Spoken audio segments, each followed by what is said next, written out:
as the president takes to the podium. There are moments in this life, and I mean this literally, when the pure, unadulterated evil is unleashed on this world. The people of Israel lived through one such moment this weekend. The bloody hands of the terrorist organization Hamas, a group whose stated purpose for being is to kill Jews. This was an act of sheer evil. More than 1,000 civilians slaughtered, not just killed, slaughtered in Israel. Among them, at least 14 American citizens killed. Parents butchered using their bodies to try to protect their children. Stomach-turning reports of babies being killed. Entire families slain. Young people massacred while attending a musical festival to celebrate peace. To celebrate peace. Women raped, assaulted, paraded as trophies. Families hid their fear for hours and hours, desperately trying to keep their children quiet to avoid drawing attention.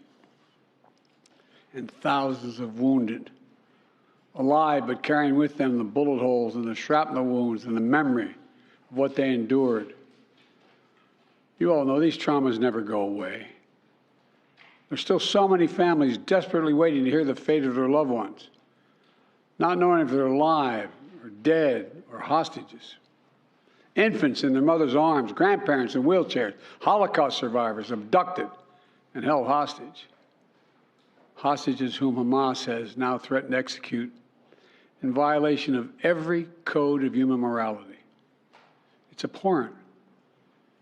The brutality of Hamas, these bloodthirstiness brings to mind the worst rampages of ISIS. This is terrorism. But sadly, for the Jewish people, it's not new. This attack has brought to the surface painful memories and the scars left by a millennia of anti-Semitism and genocide of the Jewish people. So in this moment, we must be crystal clear. We stand with Israel. We stand with Israel. And we will make sure Israel has what it needs to take care of its citizens, defend itself, and respond to this attack. There's no justification for terrorism. There's no excuse.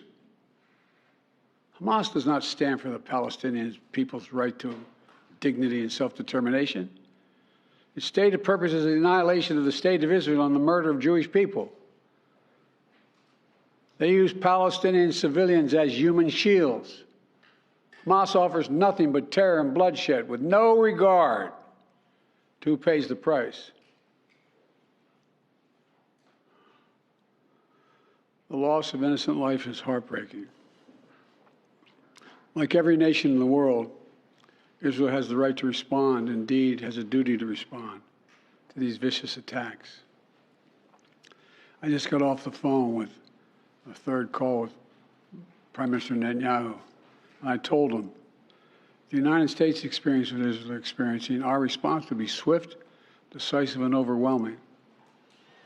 We also discussed how democracies like Israel and the United States are stronger and more secure when we act according to the rule of law. Terrorists purposely target civilians, kill them. We uphold the laws of war, the law of war. It matters. There's a difference. Today, Americans across the country are praying for all those families that have been ripped apart. A lot of us know how it feels. It leaves a black hole in your chest when you lose family. Feeling like you're being sucked in. The anger, the pain, the sense of hopelessness. This is what they mean by a human tragedy, an atrocity on an appalling scale. We're going to continue to stand united, supporting the people of Israel who are suffering unspeakable losses and opposing the hatred and violence of terrorism. My team has been in near constant communication with our Israeli partners and partners all across the region and the world from the moment this crisis began. We're surging additional military assistance, including ammunition and interceptors, to replenish Iron Dome. We're going to make sure that Israel does not run out of these critical assets to defend its cities and its citizens. My administration has consulted closely with Congress throughout this crisis. And when Congress returns, we're going to ask them to take urgent action to fund the national security requirements of our critical partners. This is not about party or politics. This is about the security of our world, the security of the United States of America. We now know that American citizens are among those being held by Hamas. I've directed my team to share intelligence and deploy additional experts from across the United States government to consult with and advise Israeli counterparts on hostage recovery efforts. Because as president, I have no higher priority than the safety of Americans being held hostage around the world. The United States has also enhanced our military force posture in the region to strengthen our deterrence. The Department of Defense has moved the USS Gerald R. Ford Carrier Strike Group to the Eastern Mediterranean and bolstered our fighter aircraft presence. And we stand ready to move in additional assets as needed. Let me say again, to any country, any organization, anyone thinking of taking advantage of this situation, I have one word: don't. Don't. Our hearts may be broken, but our resolve is clear. Yesterday, I also spoke with the leaders of France, Germany, Italy, and UK to discuss the latest developments with our European allies and coordinate our united response. This comes on top of days of steady engagement with partners across the region. We're also taking steps at home. In cities across the United States of America, police departments have stepped up security around centers of Jewish life.